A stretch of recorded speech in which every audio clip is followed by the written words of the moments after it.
வெளிநாடுகளில் குறிப்பாக அமெரிக்கா போன்ற நாடுகளில் பெரும் பாதிப்பை ஏற்படுத்தி வரும் ஜாம்பி போதைப்பொருள் குறித்து கோவையிலும் அச்சமெழும் வகையில் சமூக வலைதளங்களில் வீடியோக்கள் வைரலாகி பரபரப்பை ஏற்படுத்தியுள்ளது.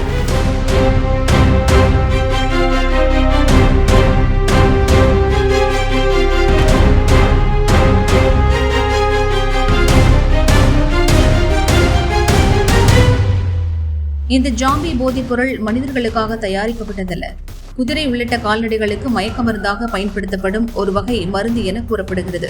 இதை பயன்படுத்துபவர்கள் மணிக்கணக்கில் அசைவின்றி சிலையை போல நிற்பதோடு உடல் விசித்திரமான கோணங்களில் வளைந்து காணப்படும் ஹாலிவுட் படங்களில் வரும் ஜாம்பி போன்ற தோற்றம் காணப்படுவதால் இப்பெயர் ஏற்பட்டுள்ளது.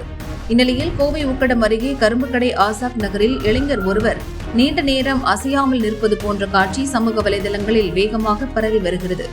இதேபோல் ஒப்பனக்கார வீதியிலும் மற்றொரு இளைஞர் அசைவின்றி இருப்பது போன்ற வீடியோ வெளியாகி அதிர்ச்சியை ஏற்படுத்தியுள்ளது. மேலும் மற்றொரு வீடியோவில் சில இளைஞர்கள் இரவு நேரத்தில் ஊசி மூலம் போதைப் பொருளை உடலில் செலுத்திக் கொள்வதும் அதனால் வலி தாங்க முடியாமல் ஒருவர் அலறுவது போன்ற காட்சிகள் வெளியாகியுள்ளன.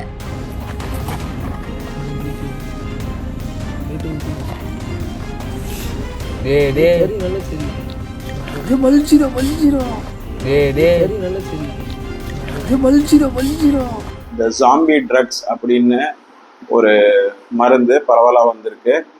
இது பார்த்தீங்கன்னா வெட்டினரி மெடிசன், அதாவது இப்போ கால்நடைகளுக்கு ஆப்ரேஷன் பண்ணுறாங்க இல்லை ஏதாவது சிகிச்சை பண்ணணும்னா அதுக்கு யூஸ் பண்ணுற ட்ரக்கை வந்து மாற்றி மனுஷங்களுக்கு செலுத்த ஆரம்பிச்சிருக்காங்க. ஸோ அது யூஸ் பண்ணுறதுனால என்ன ப்ராப்ளம் வருதுன்னு பார்த்தீங்கன்னா, மனுஷங்களுக்கு வந்து உணர்வற்ற நிலை, அதே மாதிரி மயக்கம். இது ஏன்னா இந்த நரம்பு மண்டலத்தில் டிப்ரெஷன் ஏற்படும். நரம்பு மண்டல டிப்ரெஷன் ஏற்படுறதுனால மனிதன் வந்து அசைவற்ற தன்மையாக அப்படியே நிற்கிறாங்க. ஸோ அதுதான் இந்த நிலைக்கான காரணம். இது வந்து ரொம்ப தொடர்ச்சியாக யூஸ் பண்ணும்போது இது வந்து நரம்பு வழியாக தான் செலுத்திக்க முடியும். ஸோ ரொம்ப தடவை இதை யூஸ் பண்ணும்போது எந்த இடத்துல செலுத்துகிறாங்களோ அந்த இடத்துல போகிற ரத்த ஓட்டம் பாதிப்பு ஏற்பட்டு தோலெல்லாம் கருகி போயிடுது. அல்சர்னு சொல்கிறோம். தோல்லாம் கெட்டு போயிடுது. ஸோ கெட்டு போகிறதுனால என்ன ஆகுது, அந்த உடல் உறுப்பு செயல் இழந்து போய் ஆம்புடேஷன், அதாவது வெட்டி எடுக்கிற நிலைமைக்கு வருது. ஸோ இது வந்து ரொம்ப ஆபத்தான கண்டிஷன். இது மெயினாக என்னன்னா, கால்நடை மருந்தும் நம்ம மனுஷங்களுக்கு தேவையான வலி நிவாரணி மருந்தையும் கலந்து தான் யூஸ் பண்ணுறாங்க. ஸோ அதனால தான் இந்த தொந்தரவு எல்லாமே வருது. இதனால என்ன பார்த்தீங்கன்னா, இருதயம் துடிப்பு வந்து கம்மியாயிடுது, பிராடிகார்டியான்னு சொல்லுவோம். அதே மாதிரி பிளட் ப்ரெஷர், ரத்த அழுத்தம் வந்து குறையுது, ஹைப்போடென்ஷன் ஏற்படுது. அதே மாதிரி மூச்சு விட சிரமம் வருது, பிரீத்திங் டிஃபிகல்ட்டி வருது. ஸோ இதனால வந்து கார்டியோ பல்மனரி ப்ராப்ளம் வருது. அதனால என்ன ஆகுதுன்னா, ரத்த ஓட்டம் ப்ளஸ் ஆக்சிஜன் லெவல்லாம் குறைஞ்சு மயக்க நிலைக்கு போய் அப்படியே சுவாசம் விட முடியாமல் மனுஷன் வந்து ஒரு சில நேரம் இறந்துடுறாங்க. ஸோ இதை வந்து முற்றிலுமாக தடுத்து நிறுத்தணும். ரெண்டாவது, இதுக்கான இந்த மருந்து சப்ளையை துரிதப்படுத்தி நிறுத்தணும். அதே மாதிரி எங்கேருந்து சப்ளை போகுது, சப்ளை செயின் என்னன்னு பார்த்து அதையும் நம்ம ரேம்பட்டாக ஸ்டாப் பண்ணணும்.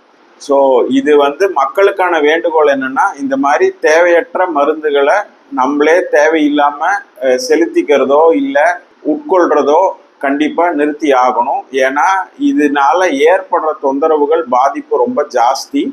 அதே மாதிரி இந்த நோய்க்கு, இந்த ஸ்பெசிஃபிக்காக இந்த ட்ரக்குக்கு வந்து ஆன்டிடோட், அதாவது ஒவ்வொரு விஷத்துக்கும் விஷ முறிவு மருந்துன்னு இருக்கு, ஆன்டிடோடுன்னு சொல்லுவோம். இந்த வகையான மருந்து கலந்து செலுத்தி எடுத்துக்கும் போது இதுக்கான விஷ முறிவு மருந்து இல்லை. அது கால்நடைகளுக்குமே அதுக்கான விஷ முறிவு மருந்து இல்லை. இது ஓவர் டோஸ்ன்னு சொல்கிறோம். விஷம்னா எப்படின்னா ஓவர் டோஸ் போகிறதுனால இந்த மாதிரி விஷம்னு நம்ம சொல்கிறோம். ஸோ கால்நடைகளுக்கு அப்ரூவ்டான ஆன்டிடோடை வந்து நம்ம மக்களுக்கு யூஸ் பண்ண முடியாது, மனுஷங்களுக்கு யூஸ் பண்ண முடியாது. ஸோ இதனால என்ன ஆகுதுன்னா, நம்ம காப்பாற்ற முடியும்னு நினைச்சாலும் நம்மளால காப்பாற்ற முடியாது. ஸோ இந்த மருந்து உட்கொள்றது ரொம்ப ஓவர் டோஸ் ஆயிடுச்சு, அளவு தெரியாமல் அவங்க இந்த ட்ரக்கை யூஸ் பண்ணிட்டாங்கன்னா கண்டிப்பாக டெத்து வந்து அன்அவாய்டபிள். போதைப்பொருள் வாங்க பணம் இல்லாத சூழலில் இளைஞர்கள் திருட்டு சம்பவங்களில் ஈடுபடுவதாகவும் குற்றச்சாட்டு எழுந்துள்ளது.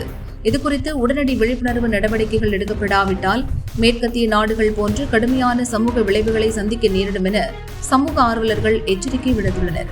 மாநகர போலீஸ் கமிஷனர் கண்ணன் கூறுகையில், வீடியோக்களை ஆய்வு செய்தபோது இளைஞர்கள் வேண்டுமென்றே செய்வது போல் தெரிகிறது. வீடியோவில் வரும் நபர்கள் அடையாளம் காணப்பட்டுவிட்டனர். இருப்பினும் விசாரணைகள் தீவிரப்படுத்தப்பட்டுள்ளது என்றார்.